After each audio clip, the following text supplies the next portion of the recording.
Hello everyone, welcome to class test juniors. आज के class में हम क्लास 9th का matter in our surrounding chapter शुरू करेंगे, विच इज चैप्टर 1।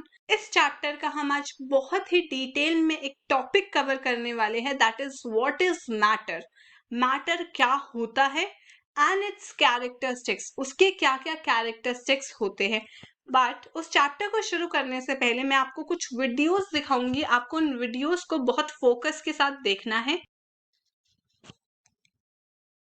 सो ये किस चीज की वीडियो है? ये बेसिकली वेजिटेबल्स का वीडियो है। अगर हम देखें ये किस चीज का वीडियो है, this is a video of an animal, और specifically we can say a video of elephants. Now what is this? This is a video of plants, a lot of plants. Now this is a video of stars. In this particular video, you have to focus on the stones. So basically, this is a video of stones. Now this is a video of what? This is a video of clouds. And what is this? This is a video of rain. Or specifically, can we say that these are the water droplets or water drops? Yes. Now, हमने बहुत सारा videos देखा। My question to you is, what is common between them? इन सबके बीच में क्या common था? एक और बार रिकॉल कर लेते हैं। What all we have seen? Plants, stars, clouds, stones, animals, water drop and food. इन सबके बीच में what is common? Is there something common between them? Yes. What is common between them? It is matter. इन सब के बीच में एक चीज common है, that is matter. Matter के अलावा क्या इन सब के बीच में कुछ कॉमन हो सकता है? Let's see an example. Let's see an example of plants and stars. Is there anything common between plants and stars? Anything? Just think. There is nothing common between plants and stars apart from matter. Now, ठीक है, we got it that matter is common between them. But what is matter? Matter exactly क्या होता है? So, in a simple words, if we want to conclude it, in this universe, everything is made up of a material. इस दुनिया में हर चीज एक material की बनी होती है, एक चीज की बनी होती है, दैट इज अ मटेरियल। जिस मटेरियल को हम क्या कहते हैं? जिस मटेरियल को हम कहते हैं मैटर। क्या कहते हैं हम? Matter. Now we got that कि there is a material which is matter. मतलब प्लांट कुछ मटेरियल का बना हुआ है जिसे मैटर कहते हैं। स्टार्स किस मटेरियल का बना हुआ है? उन्हें मैटर कहते हैं। क्लाउड भी, एनिमल भी, स्टोन्स भी, फूड भी एंड वाटर ड्रॉपलेट्स भी।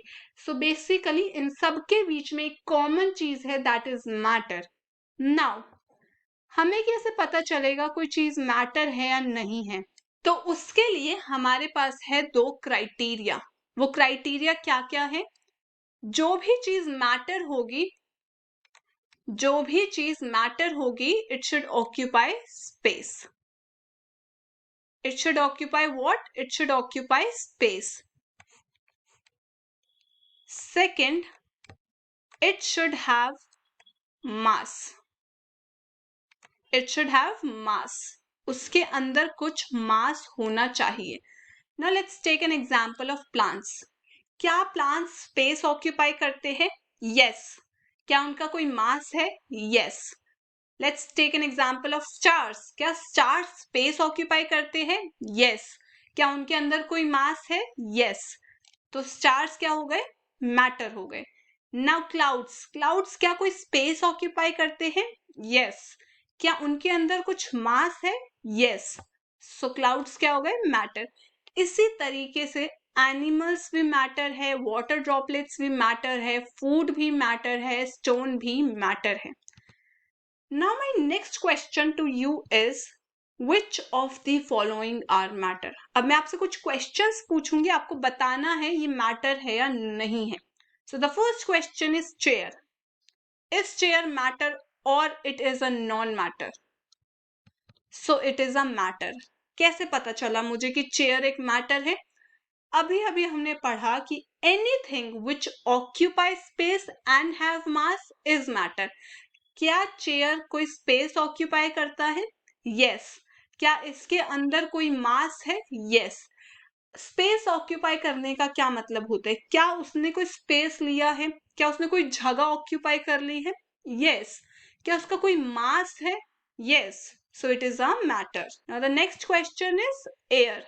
क्या एयर मैटर है? Yes. Why? Because it occupy space and have mass. Now the third question is love. Now, is love a matter? Love is non-matter. Why love is non-matter? Because it does not occupy space and it does not have mass. ना ही ये space occupy करता है, ना ही इसके अंदर कोई mass है। Now smell. Is smell a matter? No, it is a non-matter. Why? Because it does not occupy space and does not have mass. Now hate. Hate is a non-matter. Why? Because hate is a feeling. Just like love. Just like love is a feeling, hate is also a feeling.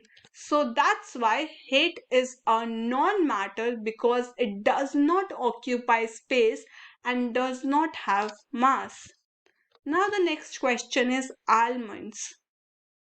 क्या almonds matter है? Yes, it is a matter. Why? Because it occupies space and have mass. Now the last question is thought. Is thought a matter or a non-matter? Just think.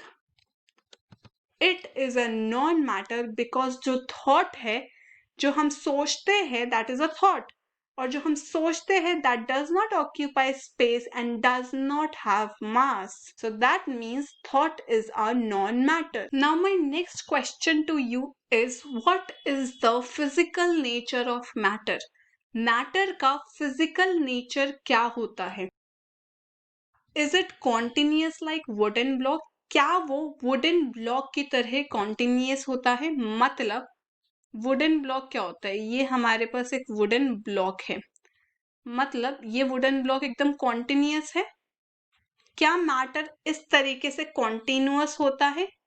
और is it particulate like sand? या फिर वो sand की तरह particulate होता है? मतलब अगर हम देखें तो सैंड कुछ इस तरीके से होता है, पार्टिकल्स की तरह। So this is what? This is particles. Now, the question to you was physical nature of matter. Is matter continuous like wooden block or is it particulate like sand? Matter wooden block की तरह continuous होता है या sand की तरह particulate होता है? The answer is matter is made up of particles. That means it is particulate like sand. But how? ऐसा कैसे? Why? हमें हमेशा एक रीजनिंग हमारे माइंड में होनी चाहिए कि why. अगर हम बोल रहे हैं that matter is particulate like sand or matter is made up of particles, then the question is why? How? So let's see through an activity why matter is made up of particles or why it is particulate like sand. So यहाँ पर हमारे पास एक beaker है 100 ml का, हमने उसके अंदर कुछ वाटर ऐड कर दिया। सो बेसिकली अब मेरे पास जो बीकर है उसके अंदर कुछ वाटर है। इस बीकर के अंदर या तो मैं सॉल्ट डाल सकती हूँ या मैं शुगर डाल सकती हूँ। तो यहाँ पर मैंने सॉल्ट डाल दिया और इसके बाद मैंने ग्लास रॉड से इसको डिसॉल्व करना शुरू कर दिया। दैट मीन्स इसको मिक्स करना शुरू कर दिया। आप सेम एक्टिविटी अपने घर पे कर सकते हो। आप ग्लास ले सकते हो, ग्लास में पानी डाल सकते हो, उसके अंदर सॉल्ट डाल के उसे स्पून से मिक्स कर सकते हो। अब इस एक्टिविटी से हमें क्या पता चला? हमारे माइंड में सबसे पहले कुछ क्वेश्चंस आने चाहिए। पहला क्वेश्चन, जब मैंने पानी के अंदर सॉल्ट डाला और उसे मिक्स किया ग्लास रॉड से, या आपने स्पून से उसे मिक्स किया, so is there any change in water level? क्या वाटर लेवल में कोई चेंज आया? सॉल्ट के साथ क्या हुआ? सॉल्ट कहाँ गया? Where is the salt? And does the level of water change? क्या पानी का लेवल चेंज हुआ? क्या पानी का लेवल बढ़ा, कम हुआ? Is there any change in the water level? No, we haven't seen any change in the water level. आप देख सकते हो जब आपने मिक्स किया होगा तो वाटर लेवल में कोई चेंज नहीं आया होगा। Now where is the salt? What happened to salt? अगर आप नोटिस करोगे आपके ग्लास में अब सॉल्ट नहीं होगा, वो पूरी तरीके से मिक्स हो गया होगा, डिसॉल्व हो गया होगा। तो बेसिकली उनके साथ हुआ तो हुआ क्या? Now what happened to salt? सबसे पहले we have to understand one thing, is water a matter? Is water a matter? Yes, water is a matter. How? Because it occupies space and have mass. Is salt a matter? Yes. Why? Same. Because it occupies space and have mass. Now our question was, matter is continuous like wooden block or is it particulate like sand? अब इस question को हम इस activity के through कैसे answer करेंगे? जब हमने पानी के अंदर सॉल्ट को मिक्स किया तो सॉल्ट नहीं है, salt is basically invisible to us now. So what happened to salt? अगर मैं बोलूं ये पार्टिकल्स हैं, ये किस चीज के पार्टिकल्स हैं? ये वाटर के पार्टिकल्स हैं। Why? Because water is a matter and matter is made up of particles. और ये यहाँ पर हमारे पास है सॉल्ट के पार्टिकल्स। जब हमने इन दोनों को मिक्स किया तो हुआ क्या? ये जो स्पेस है, इस स्पेस के बीच में सॉल्ट के पार्टिकल्स जाकर फिट हो गए। ये क्या हो गए? फिट हो गए। तो ये बेसिकली पार्टिकल्स जो है आपस में इंटरमिक्स हो गए and that is why salt is gone. Salt is not visible to us. So basically हमारा आंसर क्या हुआ? हमारा आंसर हुआ matter is particulate like sand. Why? Because अगर वो वुडन ब्लॉक की तरह एकदम कॉन्टिन्यूअस होता तो हमें वाटर लेवल चेंज दिखाई देता या फिर हमें सॉल्ट दिखाई देता, लेकिन हमें ना ही सॉल्ट दिखाई दे रहा है ना ही वाटर लेवल में कोई चेंज आया। क्या कंक्लूड कर सकते हैं हम यहाँ से? यहाँ से हम कंक्लूड कर सकते हैं that matter is made up of particles. Now what is the size of the particles of matter? Now let's try to understand this concept. It is very small, beyond our imagination. What does that mean? That means size of the particles of matter are very, very small, beyond our imagination. Let's see how. So we will perform an activity or an experiment to understand why the size of the particles of matter are very small. So this is a 100 ml beaker. We will now add water in it. So basically now we have a beaker with water in it. Now we will add 2 to 3 drops of ink. Now you can perform the same activity in your home as well. आप क्या करोगे? आप एक पानी का glass लोगे, उस glass के अंदर आपको 2 से 3 ड्रॉप इंक के डालने हैं। इसके बाद आपको क्या करना है? इसके बाद आपको 10 ml इस सॉल्यूशन का लेना है। मतलब आपने 100 ml का सॉल्यूशन क्रिएट किया था, उसमें से आपको 10 ml लेना है एंड उस 10 ml के सॉल्यूशन को मिक्स करना है 90 ml के वाटर से, प्योर वाटर से। मतलब कि 90 ml वाटर होना चाहिए और 10 ml ये वाला सॉल्यूशन होना चाहिए। इसके बाद हम क्या करेंगे? इसके बाद हम इसी तरीके से डाइल्यूशन करते रहेंगे। कैसा डाइल्यूशन? अब हमारे पास क्या होगा? अब हमारे पास एक और बीकर होगा, उस बीकर के अंदर मेरे पास 10 ml ये सॉल्यूशन है और 90 ml वाटर है। अब मैं एक और बीकर लूंगी जिसके अंदर 90 ml वाटर होगा और जो हमने नया सॉल्यूशन बनाया है उसमें से मैं 10 ml अपना सॉल्यूशन उसमें डाल दूंगी। तो इससे क्या होगा, डाइल्यूशन होता रहेगा, हमारा जो वाटर है उसका क्वांटिटी बढ़ता रहेगा और हमारा जो ये मेन सॉल्यूशन है विद द इंक ये कम होता रहेगा। मतलब इस इंक की वजह से हुआ क्या होगा, इस इंक की वजह से कलर आ गया होगा पानी में। जब आप इस डाइल्यूशन को 8 बार कर दोगे, उस 8 बार के डाइल्यूशन के बाद भी आप देखोगे कलर है, वो बहुत फेडेड कलर आएगा बट कलर आएगा। Now our next question is the water still coloured? I told you that colour आपको मिलेगा, बहुत फेडेड कलर मिलेगा बट आपको कलर मिलेगा। That means the particles are very very small. How can we say that? क्योंकि हमें ये question answer करना है that particles are very small. हमने इस क्वेश्चन को कैसे आंसर किया, हमने इस एक्टिविटी के थ्रू इसे आंसर किया जिसमें हमने कहा कि इस पानी के अंदर हमने जो इंक डाला उसे डाइल्यूट किया। आफ्टर 8 टाइम्स ऑफ डाइल्यूशन वो पानी फिर भी कलर्ड था, और उसके अंदर हमने कितना लीटर्स ऑफ वाटर हमने डाल दिया होगा, इसके बाद भी वो कलर्ड था। That means in this one drop of ink have a lot of particles in it। इसके अंदर बहुत छोटे छोटे, इस एक छोटे से ड्रॉप के अंदर इतने सारे पार्टिकल्स है कि जब हमने इसे इतने लीटर्स पानी में डाइल्यूट किया इतनी बार, उसके बाद भी 8 टाइम डाइल्यूशन के बाद भी ये कलर्ड था। मतलब इस एक ड्रॉप के अंदर इतने पार्टिकल्स है जो हमारी इमेजिनेशन के बियॉन्ड है। That means the particles are very small. Now we have understood the first part of today's topic, that is what is matter. Now the second topic is characteristics of the particles of matter. So first of all, let's see the first characteristics of particles of matter. So the first characteristic is the particles of matter have space between them. Now the question should be how. So it is very very simple. हमने ये example already देखा था जब हमने water में salt को mix किया था। So I told you why it was possible to mix water and salt. Why it is possible? Because these particles intermix each other, and intermixing possible कैसे है और क्यों है?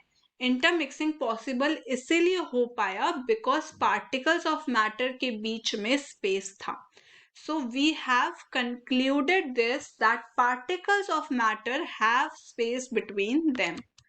Now the second characteristic is the particles of matters are continuously moving. जो particles of matter है वो continuously move करते रहते हैं। कैसे? Let's take an example. So एक एक्टिविटी हम परफॉर्म करेंगे। You can also perform this activity at your home. Now this is an incense stick. Now what you have to do, you have to put unlit stick in your room. आपको बिना जलाए हुए एक stick को अपने room में रखना है और एक स्टिक आपको जला के रखनी है। तो आप 2 रूम्स चूज कर सकते हो, एक में आपने जला के रखा और एक में आपने बिना जलाए हुए स्टिक को रखा।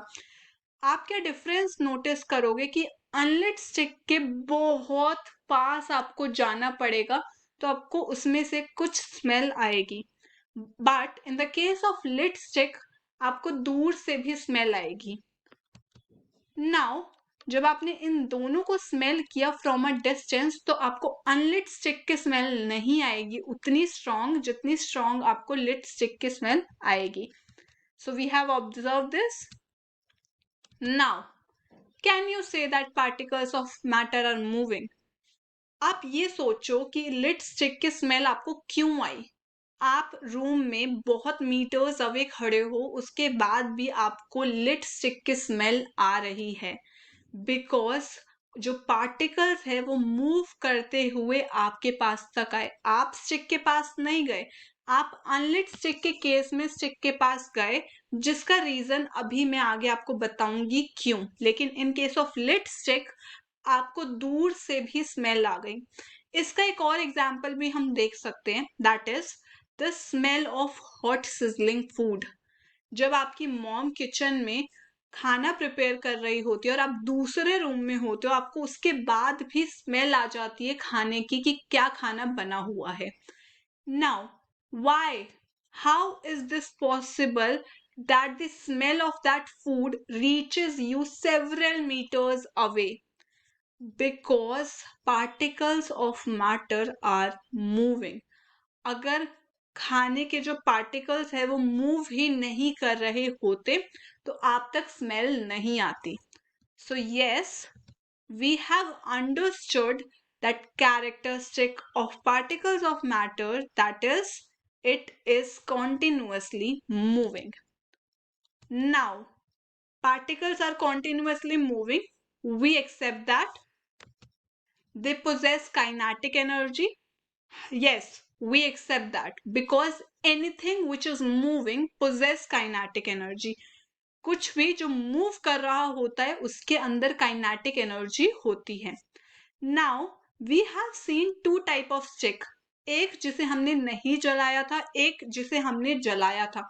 और हमने नोटिस किया था जिसे हमने जलाया था, अगर हम दूर भी खड़े थे तो भी हमें उसकी स्मेल आई, लेकिन in case of unlit stick जिसे हमने नहीं जलाया था उसके हमें बहुत ज्यादा पास जाना पड़ता है उसकी स्मेल के लिए. ऐसा क्यों है? Y? So this is the only question we also want to answer, that does change in temperature affects the moving speed or kinetic energy of particles? क्या टेम्परेचर चेंज होने की वजह से, क्योंकि एक को जलाया गया था तो ऑब्वियसली टेम्परेचर चेंज हुआ है और दूसरे को नहीं जलाया गया, तो क्या change of temperature moving speed को अफेक्ट करता है? लेट्स सी.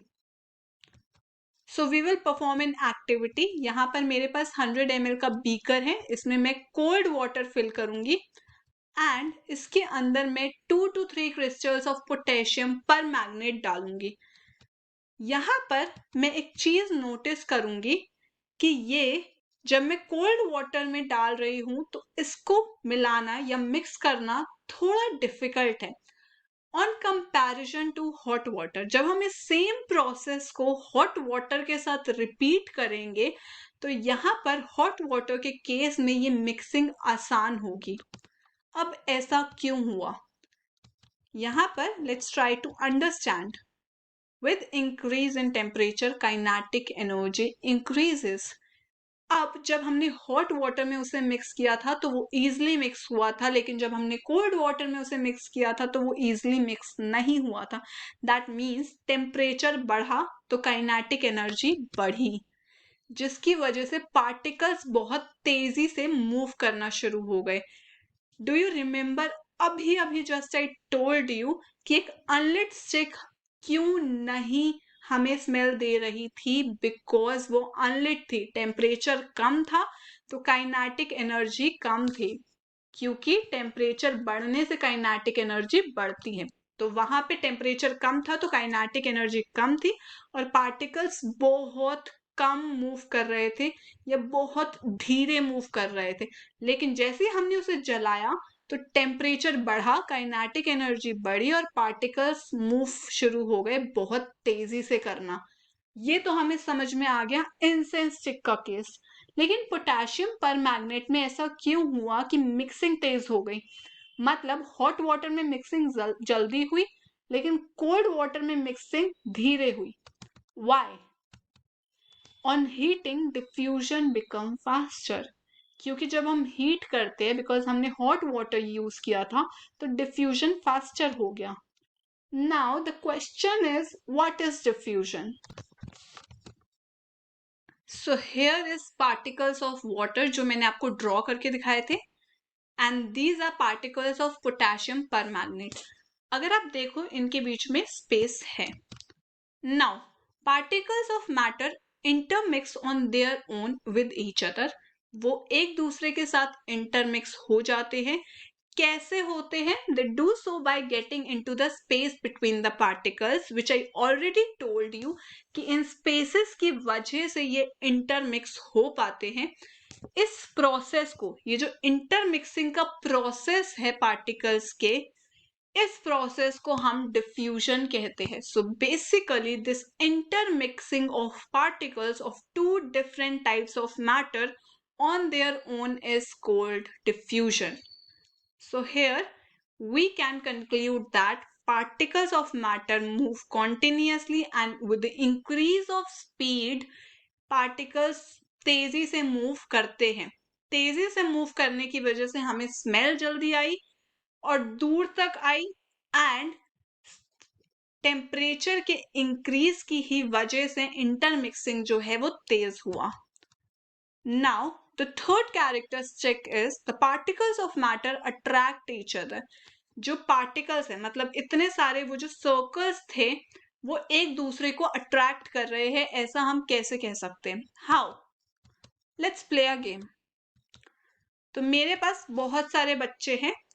एक ग्रुप को मैंने कहा, मतलब उस ग्रुप में मैंने लेट्स सपोज 10 स्टूडेंट्स लिए. उन ग्रुप को मैंने कहा कि आपको अपनी बैक से एक दूसरे को पकड़ना है, मतलब कि हाथों से पकड़ना है एंड आर्म्स को लॉक कर लेना है, मतलब बहुत बेसिकली आपको बहुत टाइटली होल्ड करना है. सेकेंड ग्रुप को मैंने कहा कि आपको सिर्फ हाथ पकड़ने हैं. थर्ड ग्रुप को मैंने कहा कि बस आपको फिंगर टिप टच करनी है एक दूसरे से. अब आप हो इस शरारती ग्रुप का पार्ट. इस शरारती ग्रुप को मैंने बोला कि जाओ फर्स्ट सेकंड थर्ड तीनों ग्रुप को तोड़ो. अब आप इस ग्रुप का पार्ट हो, आप सोचो कौन से ग्रुप को तोड़ना आसान होगा. Now my question to you is which group is easy to break? Think. Obviously third group को तोड़ना बहुत आसान होगा क्योंकि उनके बीच में इतना ज्यादा फोर्स है ही नहीं. उन्होंने टाइटली होल्ड ही नहीं कर रखा, उन्होंने सिर्फ और सिर्फ फिंगर टिप से टच कर रखा है. दैट मीन्स उनको तोड़ना आसान है. Now the reason is why it is easy to break the third group. Because उन्होंने सिर्फ और सिर्फ फिंगर टिप से टच कर रखा था, उन्होंने ज्यादा टाइटली होल्ड नहीं कर रखा था. On the other hand first group ने बहुत ज्यादा टाइटली होल्ड कर रखा था. नाउ बट क्या यही सेम चीज हम पार्टिकल्स ऑफ मैटर पर अप्लाई कर सकते? Can we apply the same thing to particles of matter? How can we apply the same thing to particles of matter? Let's suppose we have an iron bar. Now I'll try to break it through an hammer. क्या उसे तोड़ना आसान होगा? नहीं होगा, because iron bar जो है वो मैटर का बना हुआ है और मैटर के अंदर पार्टिकल्स है.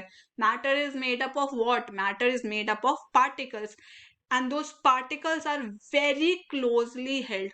वो इतना स्ट्रांगली एक दूसरे से कनेक्ट है, उनके बीच में जो फोर्स ऑफ अट्रैक्शन है वो एक दूसरे को इतना ज्यादा टाइटली अट्रैक्ट कर रहे हैं, इतना ज्यादा उनके बीच में बॉन्ड है कि उसे तोड़ना आसान नहीं होगा.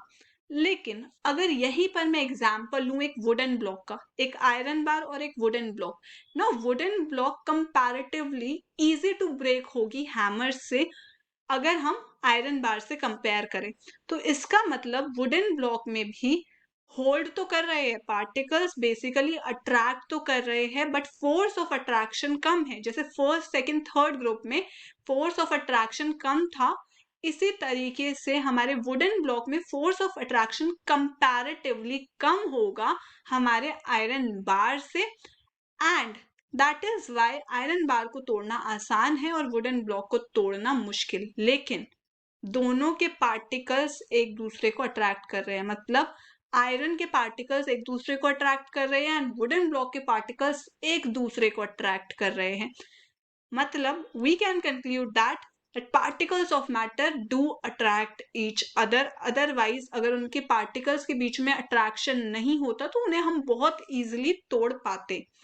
now different type of matter के केस में हमारा फोर्स ऑफ अट्रैक्शन वैरी करता है. मतलब अगर मैं देखूं यहाँ पर लेट्स सपोज हम फ्लावर का एग्जांपल लें तो फ्लावर को बहुत इजीली हम तोड़ सकते हैं, क्रश कर सकते हैं. तो यहाँ पर उसमें पार्टिकल्स ऑफ मैटर अट्रैक्ट तो कर रहे हैं but force of attraction comparatively low है. So we can conclude this that particles of matter do attract each other. So with this we have understood the characteristics of particles of matter. Now the last example for the third case. So this is a diver who is trying to dive in a swimming pool, or we can say a river. Now, the question to you is, a diver is able to cut through water in a swimming pool. Why? एक driver पानी को काटता हुआ swimming pool में कैसे चला जाता है, क्यों चला जाता है, हाउ इज दिस पॉसिबल? अगर हम यहीं पर एक और एग्जांपल ले, क्या वही डाइवर आइस का, अगर पानी की जगह वो पूरी आइस की लेयर होती तो भी क्या वो इतनी इजीली कट थ्रू कर पाता? सो यहाँ पर रीजन है क्योंकि पानी का जो वाटर है, वाटर के जो पार्टिकल्स हैं उनके बीच में जो फोर्स ऑफ अट्रैक्शन है वो स्ट्रांग नहीं है, इसलिए उसे काटना आसान है। वेयर एज आइस के केस में जो हमारा फोर्स ऑफ अट्रैक्शन है पार्टिकल्स के बीच में आइस का, वो बहुत स्ट्रांग है, तो उसे काटना कंपैरेटिवली वाटर से डिफिकल्ट है।